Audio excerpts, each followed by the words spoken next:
Hey guys, Pete here, and welcome to episode 4 of Knife Talks. Today we're going to be talking briefly about some blade shapes and, what their key purpose is, what they're designed to do. As I've said before, as some of you may have heard, blade shape determines usage. So obviously, like all things, there are exceptions to everything. However, for the most part, a blade's shape will determine what its key usage, what its key purposes are. Now, there are, always some wiggle room with these things, and obviously you can use one type of blade for a lot of different uses. But for the most part, a blade shape is specialized because it's meant to do a certain type of job. And like with any tool, if you use it for a job that it's not intended for, you can get unexpected results. You can damage either the tool or the workpiece, or yourself for that matter, if you're using the wrong tool for the wrong job. So I'm going to give you a quick overview. There are obviously far more blade shapes than I can display. I don't even own, probably a third of all the blade shapes out there. But on the table for you today, I've got a representative sample of 4 of some of the more common blade shapes you're probably going to run across, barring maybe the karambit. And I'll talk briefly about some of the other ones as well. And maybe as I get a larger collection with more blade styles, I'll do a follow-up video of some of the other ones. But today we're going to talk about the 4 most prominent, in my opinion, except maybe replace the karambit for a tanto. But other than that, so let's go down the line here for you. At the very top, we have a karambit, we have a drop point, a spear point, a clip point, and another drop point that's a little bit different. So at the top, we've got a karambit. Now, its very, very distinct, very iconic shape is denoted by this kind of talon shape where if this is the center line of the blade, the tip drops way, way down and hooks down. This is kind of a continued version of, say, a sheep's foot or a Warncliffe, where the tip does kind of the same thing, except this is brought all the way down past the center line, past the bottom of the blade, and continues even a little bit further. This hook shape is good for a lot of things. Yes, you can open packages with it. Yes, you can cut rope with it. However, this is designed primarily as a tactical tool, as a weapon. This is meant for combat, and that is pretty much its main purpose. This ring in the back is meant to lock you in this, situation where you'd be in a combative place.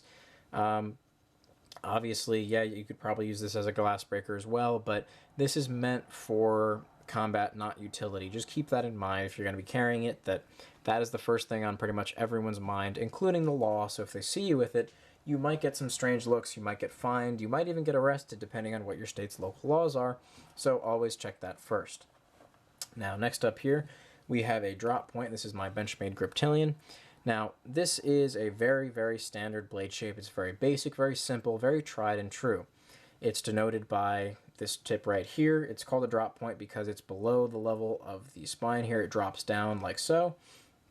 Now, I'll give you a quick little knife anatomy lesson because I don't think I've done so before, and I think this is a good time for it. So, as far as the anatomy of the blade is concerned, you've got a couple key components. As you can see when looking at this knife, there are a couple different angles that as I bounce the light off of, you can see those different facets. And of course, it's mirrored on the other side. Although that is not standard. That will change in things like chisel ground. Now, a couple key features. The first thing you have is the flat of the knife. Flats are basically exactly what they sound like. It's a portion of the blade that is flat and is perpendicular to the spine, to the original blade stock, the original material this blade was cut from. So that's what these are on either side. Then you've got what's known as a swedge, which is this false edge at the top here. And it's not actually sharpened. It's ground down to a finer point than all the way at the back of the spine, but it is still ground down a little bit, and that's for a couple of reasons. One is stylistic. 2 is the less material there will make it easier to slide in if you're doing stabbing jobs.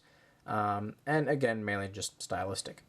The other key feature that you have is this primary bevel. Now you've got, in most blades, you have a primary bevel and a secondary bevel. The key exception to this is things like Scandi ground knives that have only a primary bevel, and I've shown examples of that in my unboxing and potentially even review of the Mora knife. Now, the secondary bevel is your actual cutting edge in most knives, and that's what's going to be doing your cutting. That's the real sharp portion. That's at a separate angle to this primary one, and this primary bevel can come in all shapes and sizes. There are full grounds, there are partial grounds, there are hollow grounds, concave or convex. I always get this confused. Whatever the inverse of a hollow ground would be, and then you have the obvious flat ground. This is a partial flat ground. It's partial because it does not go the full height of the blade stock. It only goes to about halfway. If you looked at something like a Spyderco, where the entire face is at one continuous angle, that's a full flat ground. Hollow ground I'll show you later, but it basically means that this is radiused. There's like a scoop is taking out of the blade instead of a flat plane. Obviously you have the tip, you've got some kind of opening mechanism, and on here we have a thumb ramp as well. So there's your basic lesson in knife anatomy. So this particular blade, as I said, is a drop point. It's got what's known as a belly, which you do not find on a karambit. So basically the space between the tip and this flat portion down here is known as a belly. And this itself is a radius, if you can think of it like a portion of a circle. Now the main benefit of having something like this is for slicing jobs. So if you remember from your geometry class, if you have a circle and you set it on edge on a table like so, that circle is technically only making contact at one very, very small point on the table. What that means is you've got small surface area, and all of the pressure that you're putting on that blade is on that very, very small point, which is basically the principle of how a knife works in its entirety, is you're putting a lot of pressure on a very fine point. This accentuates that and basically gives you a very, very strong, a very effective slicing tool. You get a lot of pressure on a small area and you'll cut through things very easily. So that's the main purpose of something like a drop point. You can stab with it, but not very well, so keep that in mind. Now, on the topic of stabbing, you've got spear points. Spear points, the swedge up top here, is very, very refined, almost to an entire edge, and traditionally would be a secondary edge, either partially or across the full length. For legal reasons, most knives are not allowed to have a, secondary edge. It's illegal in most states, at least in my state it is. Because of that, they'll have just a very heavily ground, not fully sharpened, but a heavily ground and kind of stylized little swedge up top here. Now, because this top portion has had so much material removed, it's very good at stabbing. There's very little material towards the tip. You can plunge into things very easily. So this is obviously designed for stabbing. However, it does have somewhat of a belly, but it's not really intended for slicing. You'll see a lot of throwing knives that are designed like this, though the tips won't be very sharp. And the edges itself won't be sharp at all, because all you're really worrying about is that tip. Next up here, we have the CQC 5K. This is a clip point blade, and basically what that means is that this tip, as opposed to being, straight down like it would be for a drop point, has been kind of swept up a little bit. And if you were to carry this tip even further up to the point where it looked like kind of a reverse karambit, then you'd have what's known as a Persian style blade. Very, very good at slicing. The key benefit of this is that it gives you a larger belly. So as before, the belly would be, say, starting here, now it's starting up here. And this knife also has a recurve to it. And all that means is that, kind of like on a karambit, it's got a much subtler curve, but it's basically a karambit, where it hooks up and goes up into the blade like so. Very subtle, very fine, but it's there, and it's enough to draw this belly back a bit further and give it a little more width. So you've got a larger belly for longer slicing strokes. So it's a nice, nice slicer. With this clip point, because it's not swept back very far, it's also fairly good for stabbing. And finally, I have a drop point. Now, as you saw, I had a drop point already, except this has a separate ground to it. This has a separate grind to it. This is hollow ground, and all that means is that there is a radius here. They'd contact this on a round wheel as opposed to a flat platen. And what that means is that you get this kind of scooping effect out of here. That removes a lot of material, so you have a very fine edge. That fine edge is easier to chip. However, you can slice through much, much more easily with whatever workpiece you have. This tip is very fine, so it can break off very easily, so, keep note of that. It will not break off quite as easily as something like a Kershaw leak that has this super, super fine edge where the blade stock is really thin to begin with, and then you just remove all of that material practically as you get to the tip. You can stab with it. Really don't recommend it, though. It's primarily used for slicing.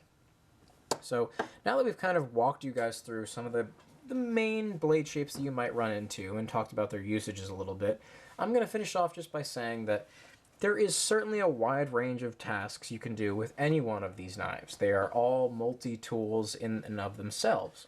You can do a lot of different cutting tasks without having to change out what knife you're using. However, there are limits to that. There are times when you really just shouldn't be using, a karambit to stab at things, or you shouldn't be using a dagger style to try and slice per se. They all have their limits and they all have their right use scenarios. So going through, just keep that in mind.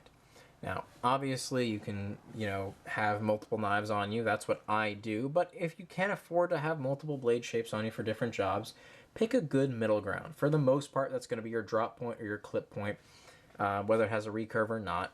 They're very good all-around knives that can do a lot of different varied tasks and are generally fairly strong, fairly rigid, and will last you a good while and hold a good edge. Obviously, that depends on the steel as well, but for the most part, they're a pretty safe bet to go to. Within that, I mean, the world is your oyster. A lot of the styles are there specifically for looks, kind of regardless of what their use is. They're just there to look cool. Like you'll find knives with multiple grinds on them, and that is an option. Utility-wise, it doesn't have much of an impact on its utility. It's more for a style and aesthetic look kind of thing. But, personal preference. If you're buying a knife as an art piece, then go right ahead. So that's been a quick little overview, guys. Obviously, I don't have nearly even a third of all the different grinds out there and all the different blade styles out there. So maybe as my collection grows a little bit and the knives that I have grow a little bit, then maybe I'll do a sequel to this and show you a second set of grinds out there. But for now, this will be kind of a good little overview of some of the core, most common styles. I hope you guys enjoyed. I hope this was informative. If you have any questions, ask them below in the comments. I'll be happy to answer you guys as soon as possible. Thanks for watching. As always, guys, keep your edges sharp and your mind sharper, and I'll see you in the next one.